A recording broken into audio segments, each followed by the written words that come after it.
राजस्थान के अंदर आरएएस परीक्षा की मुख्य तिथि को बढ़ाने को लेकर बवाल अभी थमने का नाम नहीं ले रहा, लेकिन इसी बीच सचिन पायलट का बड़ा बयान सामने आया है, वो भी आपको बताएंगे। लेकिन डॉक्टर किरोड़ी लाल मीणा ने छात्रों से ये तक कह दिया कि मुख्य परीक्षा के प्रवेश पत्र जारी होने के बाद भी परीक्षा की तिथि को बढ़ाया जा सकता है। तो वहीं राजस्थान सरकार के 2 उप मुख्यमंत्री बच्चों को आश्वस्त कर चुके थे कि इस परीक्षा की तिथि को बढ़ाया जाएगा, तो वहीं 40 से ज्यादा विधायक छात्रों को आश्वासन दे चुके थे कि परीक्षा की तिथि को बढ़ाया जाएगा, हम मुख्यमंत्री जी से मांग करेंगे।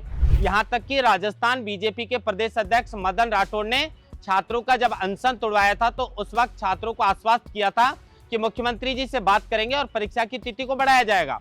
लेकिन इसी बीच आरपीएससी ने छात्रों को बड़ा झटका दिया है, अभ्यर्थियों को यह बड़ा झटका दिया है और जो आरपीएससी है उसने प्रवेश पत्र जारी कर दिए हैं और परीक्षा की तिथि यथावत रखी है।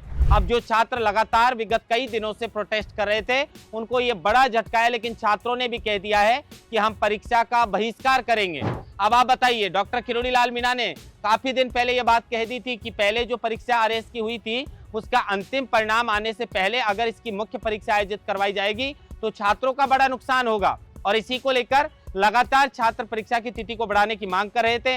राजस्थान यूनिवर्सिटी के मुख्य द्वार पर छात्र लगातार धरना दे रहे थे, उसके बाद डॉक्टर किरोड़ीलाल मीणा के घर पर वो पहुंच जाते हैं, वहां पर छात्र धरना देते हैं तो किरोड़ीलाल मीणा उनको आश्वासन देते हैं कि मुख्यमंत्री जी से आपको मिलवाया जाएगा। लेकिन उसके बाद अचानक आरपीएससी से बच्चों के लिए फरमान आता है और परीक्षा के एडमिट कार्ड जारी करने की सूचना के साथ कहा जाता है कि परीक्षा तो 17 और 18 जून को आयोजित करवाई जाएगी। लेकिन इसी को लेकर सचिन पायलट का बड़ा बयान सामने आया है और सचिन पायलट ने कहा है कि सरकार को, मुख्यमंत्री जी को जो है वो अभ्यर्थियों की बातों को सुनना चाहिए, छात्रों की बातों को सुनना चाहिए और उसके बाद अगर छात्रों की मांग वाजिब है तो सरकार को पहल करके उनकी बातों को मानना चाहिए। अब सरकार अगर है और छात्रों की अगर वाजिब मांग है तो बिल्कुल जायज सी बात है कि उस बात जो मांग है उसको मानना चाहिए। लेकिन अब इसी बीच जो छात्र लगातार अनशन पर बैठे थे उनका अनशन पहले प्रदेश अध्यक्ष मदन राठौड़ ने तोड़वाया। कल भी छात्रों की तबीयत अनशन की वजह से खराब हो गई। जयपुर में जिस तरह से आरएएस के छात्र प्रोटेस्ट कर रहे थे उसको लेकर ऐसा कहा जा रहा था कि मुख्य परीक्षा की तिथि जो है वो संभावित तौर पर बढ़ाई जाएगी, क्योंकि ये छोटी बात नहीं है। डॉक्टर किरोड़ी लाल मीणा सहित सरकार के जो उप मुख्यमंत्री हैं, चाहे वो डॉक्टर प्रेमचंद बैरवा की बात हो, चाहे दिया कुमारी की बात हो, चाहे राजस्थान के लगभग 40 से ज्यादा विधायक हैं, वो छात्रों को आश्वासन दे चुके थे। और इसी को लेकर अचानक आरपीएससी जो है वो किसी की बात नहीं सुनती है। मुख्यमंत्री जी क्या बच्चों की बात उन तक नहीं पहुंच पाई है? क्या वजह रही है जिसकी वजह से छात्रों को इस तरीके से एक बड़ा झटका आरपीएससी की ओर से और सरकार की ओर से झेलना पड़ा है?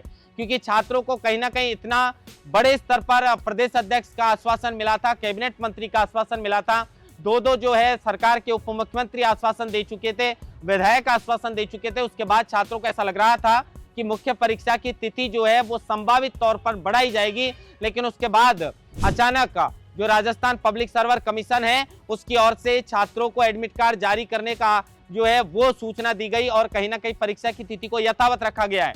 अब जिस तरीके से आश्वासन इसको देखकर किरोड़ी लाल मीणा ने दिया है कि परीक्षा की तिथि एडमिट कार्ड जारी होने के बाद भी बढ़ाई जा सकती है, तो क्या अब एक दिन बचा है, क्या छात्र परीक्षा का बहिष्कार करेंगे? क्या अभ्यर्थी परीक्षा का बहिष्कार करेंगे? या फिर जिस तरीके से कैबिनेट मंत्री किरोड़ी लाल मीणा ने छात्रों से कहा है कि परीक्षा तिथि प्रवेश पत्र जारी होने के बाद भी बढ़ाई जा सकती है, तो क्या अभी भी छात्र उम्मीद करके बैठे या फिर छात्रों ने जो अंतिम रास्ता चुना है? और इसी को लेकर एक और बड़ी खबर यह है कि निवासी जो छात्र हैं जिसमें परीक्षा की मुख्य परीक्षा में वो बैठेंगे उनके एडमिट कार्ड जारी नहीं किए गए हैं, ये दूसरी बड़ी समस्या है। लेकिन इसको लेकर अब आज का और कल का आखिरी दिन है, इंतजार रहेगा कि सरकार की ओर से इसको लेकर क्या कदम उठाया जाएगा। क्या प्रवेश पत्र जारी होने के बाद भी मुख्य परीक्षा की तिथि बढ़ाई जाएगी या छात्र इसी तरीके से बवाल करेंगे और फिर आरएएस परीक्षा की जो है वो कहीं ना कहीं बहिष्कार करेंगे। महेंद्र वास्ता, लोकमत हिंदी, जयपुर।